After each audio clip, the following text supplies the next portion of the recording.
Antes de comenzar, les voy a pedir, por favor, abran sus mentes y dejen cualquier tipo de prejuicio de lado.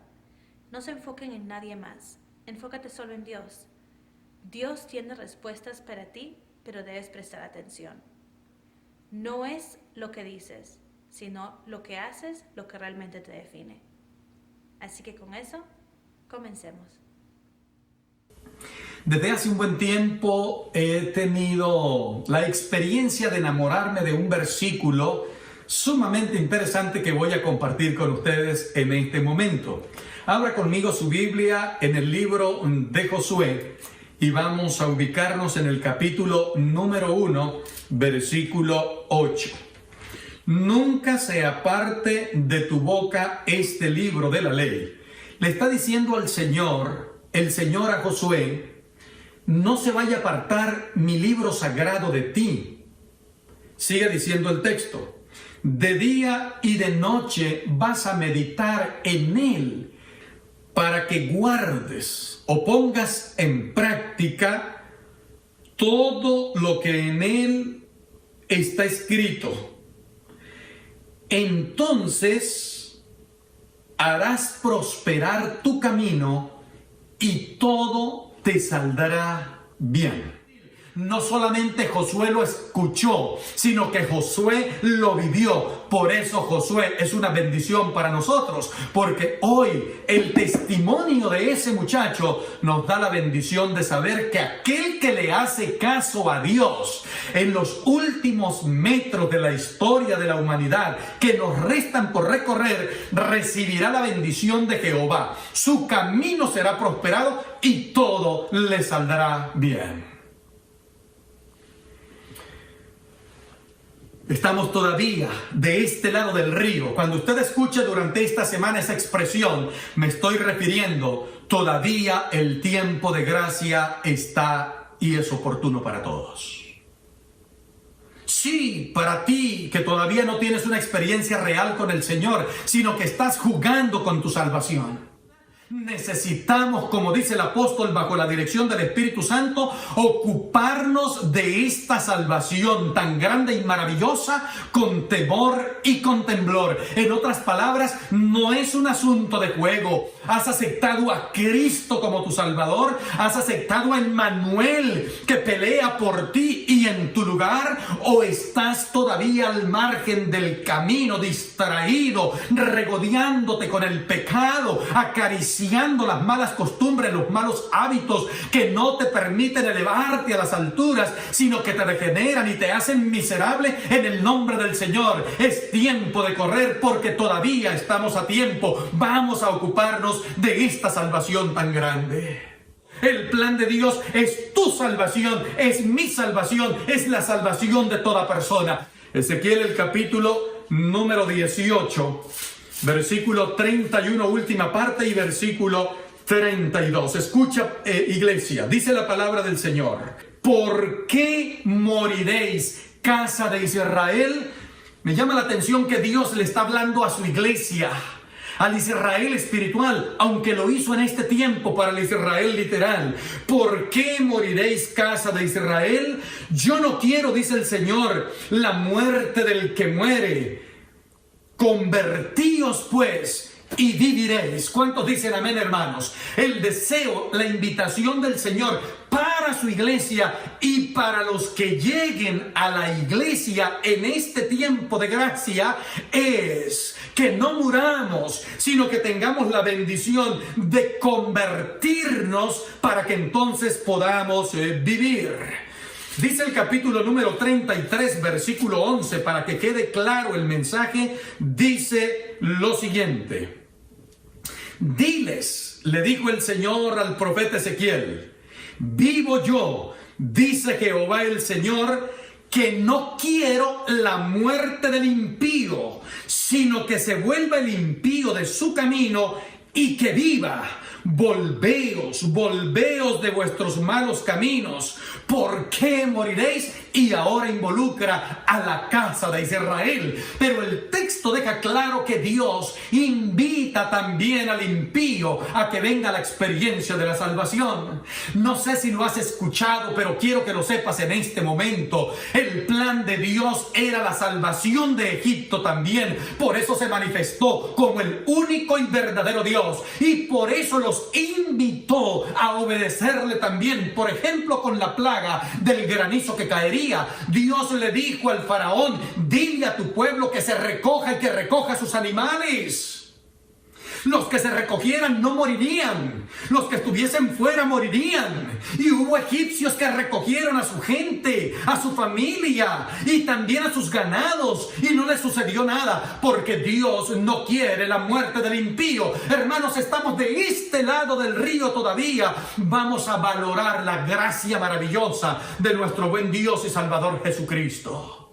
En el marco de una experiencia de iglesia, de individuo que está listo para enfrentar exitosamente los eventos de los últimos días, el Señor le invita a una experiencia de reavivamiento y de reforma genuina. Y eso sucede en el corazón, hermanos. Eso sucede en el corazón, en nuestra mente. Eso sucede de parte de Dios visitando nuestra vida y transformándola.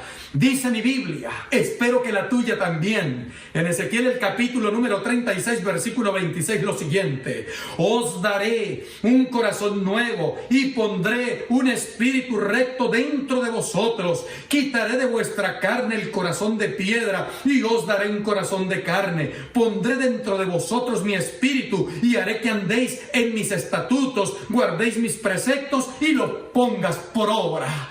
Mis amados, si algo quiere el Señor en el marco de los eventos de los últimos días, es iniciar por la casa de Israel y por todos los que se añadan con una experiencia de reavivamiento y de reforma que solo puede producir el Espíritu del Señor en el corazón de las personas. Porque una iglesia, un individuo reavivado y reformado tendrá la bendición de clamar genuinamente por la unción del Espíritu Santo. Tendrá el gozo de ser sellado por el ángel de Jehová, como lo anuncia Apocalipsis 7. El Hijo de Dios, que se sumerge en una experiencia de reavivamiento y de reforma, tendrá la bendición de involucrarse en el fuerte pregón. Estoy describiendo lo que sucede justo antes del cierre del tiempo de gracia, o sea, nuestro tiempo. El que se sumerge en una experiencia de reavivamiento y reforma tendrá la bendición de soportar el zarandeo que vendrá en el seno de la iglesia para que salga el tamo y permanezca el trigo, siendo tú y yo llamados a ser parte del trigo y no el tamo que arrebata el viento. Solamente, hermanos, los que experimenten el reavivamiento y la reforma en sus vidas tendrán el gozo, el privilegio, a pesar de la dificultad, de estar de la mano de Dios cuando se firme el decreto dominical y sea por ley federal en Estados Unidos, una ley que primero cubrirá ese territorio y después se extenderá al mundo, y por lo tanto se iniciará el famoso tiempo de angustia previo. Eso lo experimentarán los hijos de Dios de manera indirecta, siendo parte del grupo que, a pesar de las lágrimas, se ajustará al dicho de Jehová, confiará en las promesas de Dios y saldrá victorioso. Pero necesitamos en esta hora poner la base. Cristo es mi Salvador. Emmanuel está conmigo y está por mí. ¿Cómo estoy yo con mi Señor, hermanos? ¿Qué he hecho yo? ¿Está mi vida ajustada al plan de Dios? ¿Mi corazón está puesto en las manos del Señor? Acabamos de entender que el plan de Dios es la salvación de toda persona. Lucas 19:10 así lo revela. El Hijo del Hombre vino a buscar y a salvar lo que se había perdido. La experiencia de Pablo y Silas encarcelados, ¿los recuerdas? En Hechos el capítulo 16, cuando quiso el carcelero quitarse la vida, estos impidieron que lo hiciera. Y el carcelero, compungido, les preguntó: varones, ¿qué debo hacer para ser salvo? Y el apóstol le respondió: cree en el Señor Jesucristo y serás salvo tú y tu casa. Porque creer, la verdadera experiencia de creer y de vivir y de experimentar al Señor es clave y hace la diferencia. Por eso pues dice Jehová: convertíos a mí, porque anunció que viene un día tremendo, ¿cierto? Convertíos a mí de todo vuestro corazón, con ayuno, lloro y lamento. Rasgad vuestros corazones y no vuestros vestidos, y convertíos a Jehová vuestro Dios, porque Él es misericordioso y clemente, tardo para la ira y grande en misericordia y en verdad. A Él le duele el castigo, dice la palabra del Señor. Él no se goza con el sufrimiento del ser humano. Los juicios de Dios finalmente caerán sobre la tierra. Dice el libro El conflicto de los siglos, la página número 517, lo siguiente, dice así: antes de que los juicios de Dios caigan finalmente sobre la tierra, habrá entre el pueblo del Señor un reavivamiento de la piedad primitiva, cual no hubo ni se ha visto nunca desde los tiempos apostólicos. El Espíritu y el poder de Dios serán derramados sobre sus hijos. El libro Servicio Cristiano, página 53. Reavivamiento, escúchalo, hermanos. Dicho y predicado, pero ahora debe ser vivido. El reavivamiento significa una renovación de la vida espiritual, una vivificación de los poderes de la mente y del corazón, una resurrección de la muerte espiritual. Llegó el tiempo, hermanos, de dejar que el Señor sople, figuradamente hablando, en nuestra nariz, figuradamente hablando, de nuestra vida espiritual, el aliento de vida, para que podamos vivir, para que seamos reavivados, para que en tiempos de paz, en momentos todavía de quietud, más o menos, nosotros podamos presentar a Jesucristo delante de toda persona por causa del reavivamiento que el Señor produce en nuestra experiencia. La iglesia del Señor está llamada a un reavivamiento y a una reforma. Y el único que puede producir semejante cosa en nuestra vida tiene nombre: el Espíritu de Dios, el Espíritu Santo, el que convence de pecado, de justicia y de juicio. Te animo a que dejes que Dios venga a tu vida y haga los ajustes que tengas que hacer. ¿Saben por qué? Porque la pretensión de Dios de reavivar y de reformar su vida particular, y por consiguiente a la iglesia en pleno, detonará, despertará, reavivará también el trabajo del enemigo, de la serpiente antigua que se llama diablo y Satanás, que no le gusta lo que los hijos de Dios están haciendo cuando se consagran a Él, porque el diablo tiembla cuando un hijo de Dios cae de rodillas y clama al Señor por sus bondades. El reavivamiento y la reforma se producirán en el seno de la iglesia, y las otras ovejas vendrán al seno de la iglesia. ¿Y quién es la iglesia? Todo aquel que haya echado su suerte con Cristo Jesús. Vendrán algunos con nueva luz. Y no hay ninguna nueva luz, hermanos, a menos que el Espíritu de Dios impresione a su pueblo para que, haciendo un estudio concienzudo de eso, la adopte como una enseñanza, porque el pensamiento del individuo no es conciencia de todos los demás. La verdadera reforma, mis amados, hará que el 100% de los que la experimenten sean hombres que estudian la palabra, que emprenden la luz para escuchar, para ver con sus ojos los dichos de Jehová, se arrodillan para clamar por mantener los ojos en Cristo, que es el autor y consumador de la fe, y en lugar de ver a su prójimo como caso perdido, claman al Señor porque el Espíritu de Dios los guíe y puedan ser recurso divino en favor de la salvación de otros. Escudriñad las Escrituras, porque a vosotros os parece que en ellas tenéis la vida eterna y ellas son las que dan testimonio de mí. No podremos conocer a Jesús a menos que estudiemos la palabra. ¿Estás orando? Bueno, pastor, cuando tengo tiempo. Estás muerto, porque la oración es el aliento del alma. Ah, pastor, lo que pasa es que me cuesta compartir el evangelio. Estás muerto, ¿sabes por qué? Porque cuando tú compartes el evangelio se fortalecen los músculos de la confianza en Dios. Hablando del problema que tiene la iglesia en este tiempo, el Señor lo resumió con el famoso mensaje de la iglesia de la Odisea. ¿Quieren leerlo conmigo, por favor? Aquí está descrita la experiencia que quiere prevalecer entre nosotros. No tiene que ser así, porque el Señor describe el problema, pero también da la solución. Y nos dice: yo te conozco. No te sientas mal por eso. Él nos conoce. Y nos dice: conozco tus obras, que no eres ni frío ni caliente. Ojalá fueses frío o caliente, pero por cuanto eres tibio te vomitaré de mi boca. Porque tú dices: yo soy rico y me he enriquecido, y de ninguna cosa tengo necesidad. Un autoengaño, eso pensamos. Pero el Señor dice: en realidad eres un desventurado, un miserable, un pobre, un ciego, un desnudo. Pero el Señor muestra la solución después de dar el diagnóstico.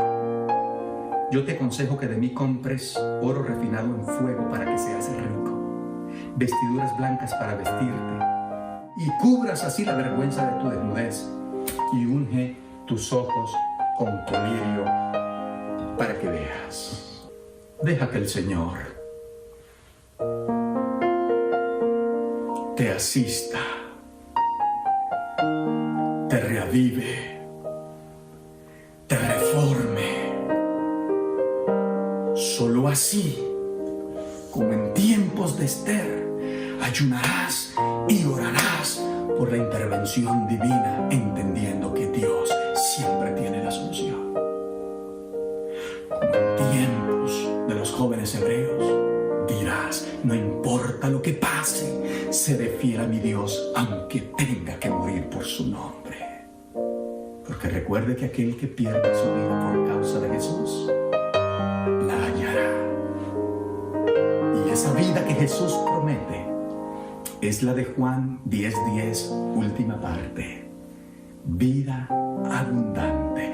Quisieras recibir la bendición de Dios, de que el Espíritu Santo venga a tu vida, reavive y reforme tu experiencia con Él.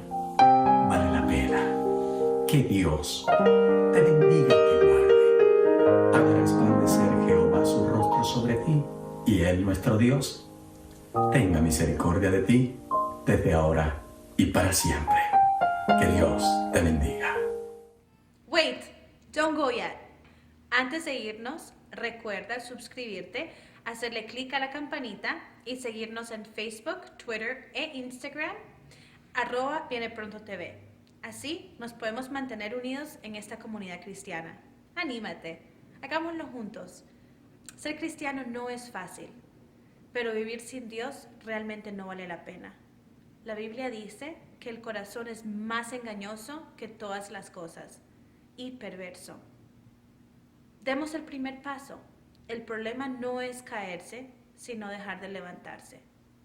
Así que, por favor, busca a Dios, aun si tus deseos te dicen lo contrario.